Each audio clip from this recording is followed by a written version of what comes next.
it won't come off anymore.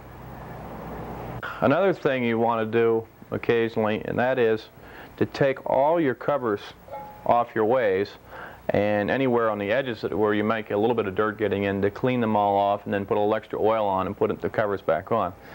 Also,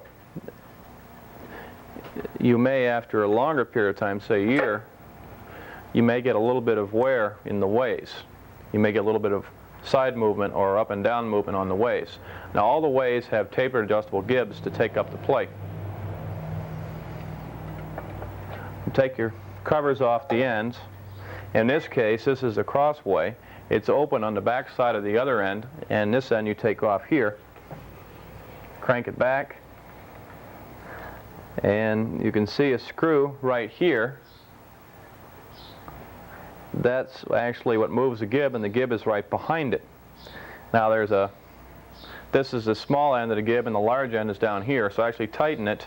What you want to do is back this screw off, and then screw the screw on the other end down, and that slides the taper down and puts more pressure on. So we have the tapered gibs on all three ways.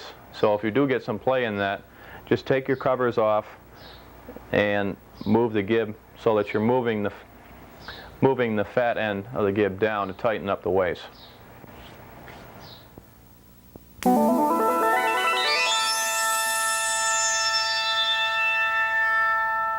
The flood coolant system should be used when grinding larger drills where you're taking a lot of material off, and also heat-sensitive materials such as carbide. You should also use the flood coolant when you're dressing. This keeps the amount of dust generated down on the machine. You should position the nozzle right above the tool, so as you're grinding, the coolant is coming right down into the junction between the tool and the grinding wheel. To help accomplish this, there's also an adjustable air deflector. So as you dress the wheel down, you slide a deflector down close to the wheel. It keeps the air from blowing the coolant away. As far as the type of coolant to use, I recommend using, in most cases, a water-soluble oil. Some of the synthetics are good also. The ratio you should use is probably about 50 to 1. You should get a coolant that has a good level of rust inhibitor built in. And as far as the cleaning, there's a two-part tank. The grit and swarf goes down into one side and overflows and goes into the other. So recommend maybe every 6 months check to see that it's not full, and also then dump the whole system and clean it out.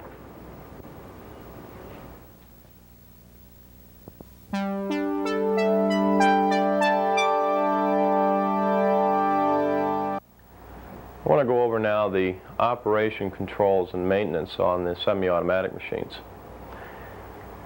Looking down here, initially you have the air filter that has a little sight gauge and sight bowl in it, so you can check that occasionally and see if it needs to be emptied out. And you also have the pressure regulator. Your regulator should be set to deliver at about 80 psi. And then you have the lubricator. This should be set on the sight gauge here for 2 drops per minute under normal operation, and it contains about a 10-hour supply of oil.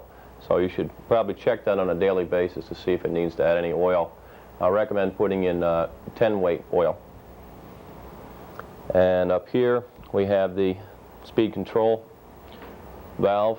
You speed it up, slow down for different operations. And the forward, neutral, and reverse for grinding. And now coming over to the other side, this would be a typical position for operation. So you would say set for forward, set for grinding right-hand drills, neutral, and when you're in the neutral position, you can turn the knob here on top, and then in the reverse position, we're going backwards for left-hand drill. Then you can speed up and slow down with speed control. Normal operating speeds would be about 35 RPM for the grinding with the camming, and when you're not grinding with the cam, say spin grinding, we'd have about 50 RPM.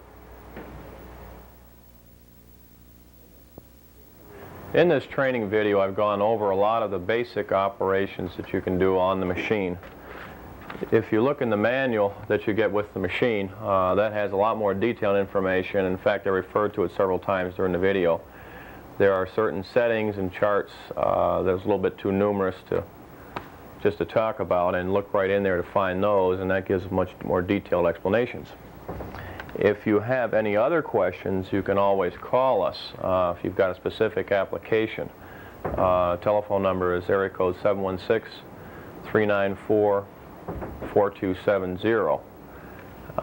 It's best to try to go through various things first on your own using both the manual and the video and work up. Start out with something that's fairly simple and then get into the more elaborate things. Again, if you do have any more trouble with it, just give us a call.